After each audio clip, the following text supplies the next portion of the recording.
श्री सीताराम चंद्राभ्याम नमः। अयोध्या कांड 66वां सर्ग। राजा के लिए कौशल्या का विलाप और कैकेयी की भर्त्सना। मंत्रियों का राजा के शव को तेल से भरे हुए कड़ाह में सुलाना। रानियों का विलाप, पुरी की श्रीहीनता और पुरवासियों का शोक। बुझी हुई आग, जलहीन समुद्र तथा प्रभाहीन सूर्य की भांति शोभाहीन हुए दिवंगत राजा का शव देखकर कौशल्या के नेत्रों में आंसू भर आए। वे अनेक प्रकार से शोकाकुल होकर राजा के मस्तक को गोद में ले कैकेयी से इस प्रकार बोली। दुराचारिणी क्रूर कैकेयी, ले, तेरी कामना सफल हुई। अब राजा को भी त्याग कर एकाग्रचित हो अपना अकंटक राज्य भोग। राम मुझे छोड़कर वन में चले गए और मेरे स्वामी स्वर्ग सिधारे। अब मैं दुर्गम मार्ग में साथियों से बिछुड़कर असहाय हुई अबला की भांति जीवित नहीं रह सकती। नारी धर्म को त्याग देने वाली कैकेयी के सिवा संसार में दूसरी कौन ऐसी स्त्री होगी जो अपने लिए आराध्य देव स्वरूप पति का परित्याग करके जीना चाहेगी। जैसे कोई धन का लोभी दूसरों को विष खिला देता है और उससे होने वाले हत्या के दोषों पर ध्यान नहीं देता, उसी प्रकार इस कैकेयी ने कुब्जा के कारण रघुवंशियों के इस कुल का नाश कर डाला। कैकेयी ने महाराज को अयोग्य कार्य में लगाकर उनके द्वारा पत्नी सहित श्री राम को वनवास दिलवा दिया। यह समाचार जब राजा जनक सुनेंगे तब मेरे ही समान उनको भी बड़ा कष्ट होगा। मैं अनाथ और विधवा हो गई। यह बात मेरे धर्मात्मा पुत्र कमल नयन श्री राम को नहीं मालूम है। वे तो यहाँ से जीते जी अदृश्य हो गए हैं। पति सेवा रूप मनोहर तप करने वाली विदेह राजकुमारी सीता दुख भोगने के योग्य नहीं है।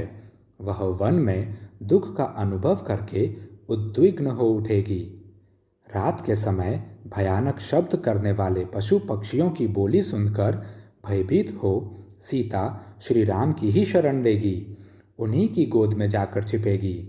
जो बूढ़े हो गए हैं, कन्याएं मात्र ही जिनकी संतति है, वे राजा जनक भी सीता की ही बारंबार चिंता करते हुए शोक में डूबकर अवश्य ही अपने प्राणों का परित्याग कर देंगे। मैं भी आज ही मृत्यु का वरण करूंगी। एक पतिव्रता की भांति पति के शरीर का आलिंगन करके चिता की आग में प्रवेश कर जाऊंगी। पति के शरीर को हृदय से लगाकर अत्यंत दुख से आर्त हो करुण विलाप करती हुई तपस्विनी कौशल्या को राजकाज देखने वाले मंत्रियों ने दूसरी स्त्रियों द्वारा वहां से हटवा दिया।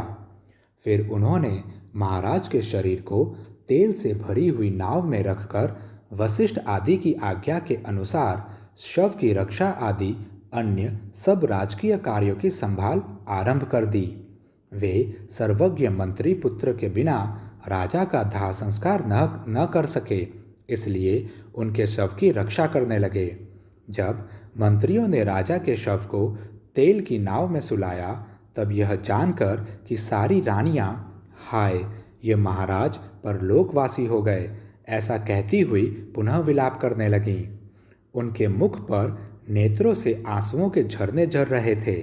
वे अपनी भुजाओं को ऊपर उठाकर दीन भाव से रोने और शोक संतप्त हो दयनीय विलाप करने लगीं। वे बोली, हाँ महाराज, हम सत्य प्रतिज्ञ एवं सदा प्रिय बोलने वाले अपने पुत्र श्री राम से तो बिछुड़ी ही थी, अब आप भी क्यों हमारा परित्याग कर रहे हैं। श्री राम से बिछुड़कर हम सब विधवाएं इस दुष्ट विचार वाली सौत कैकेयी के समीप कैसे रहेंगी। जो हमारे और आपके भी रक्षक और प्रभु थे, वे मनस्वी श्री रामचंद्र राजलक्ष्मी को छोड़कर वन चले गए। वीरवर श्री राम और आपके भी न रहने से हमारे ऊपर बड़ा भारी संकट आ गया, जिससे हम मोहित हो रही हैं। अब सौत कैकेयी के द्वारा तिरस्कृत हो हम यहाँ कैसे रह सकेंगी। जिसने राजा का तथा सीता सहित श्री राम और महाबली लक्ष्मण का भी परित्याग कर दिया, वह दूसरे किसका त्याग नहीं करेंगी। रघुकुल नरेश दशरथ की वे सुंदरी नारियां महान शोक से ग्रस्त हो आंसू बहाती हुई नाना प्रकार की चेष्टाएं और विलाप कर रही थीं। उनका आनंद लुट गया था। महामना राजा दशरथ से हीन हुई वह अयोध्यापुरी नक्षत्रहीन रात्रि और पति विहीना नारी की भांति श्रीहीन हो गई थी। नगर के सभी मनुष्य आंसू बहा रहे थे। कुलवती स्त्रियां हाहाकार कर रही थीं। चौराहे तथा घरों के द्वार सूने दिखाई देते थे।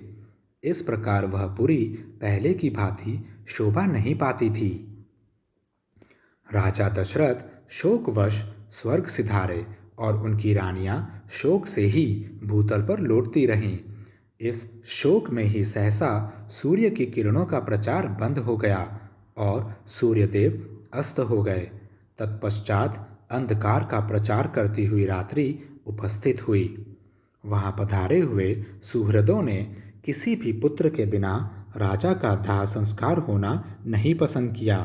अब राजा का दर्शन अचिंत्य हो गया।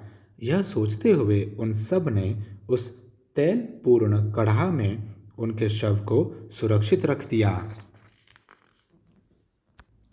सूर्य के बिना प्रभाहीन आकाश तथा नक्षत्रों के बिना शोभाहीन रात्रि की भांति अयोध्यापुरी महात्मा राजा दशरथ से रहित हो श्रीहीन प्रतीत होती थी। उसकी सड़कों और चौराहों पर आंसुओं से अवरुद्ध कंठ वाले मनुष्यों की भीड़ एकत्र हो गई थी। झुंड के झुंड स्त्री और पुरुष एक साथ खड़े होकर भरत माता कैकेयी की निंदा करने लगे। उस समय महाराज की मृत्यु से अयोध्यापुरी में रहने वाले सभी लोग शोकाकुल हो रहे थे। कोई भी शांति नहीं पाता था। इस प्रकार श्री वाल्मीकि निर्मित आर्ष रामायण आदि काव्य के अयोध्या कांड में 66वां सर्ग पूरा हुआ। जय श्री राम।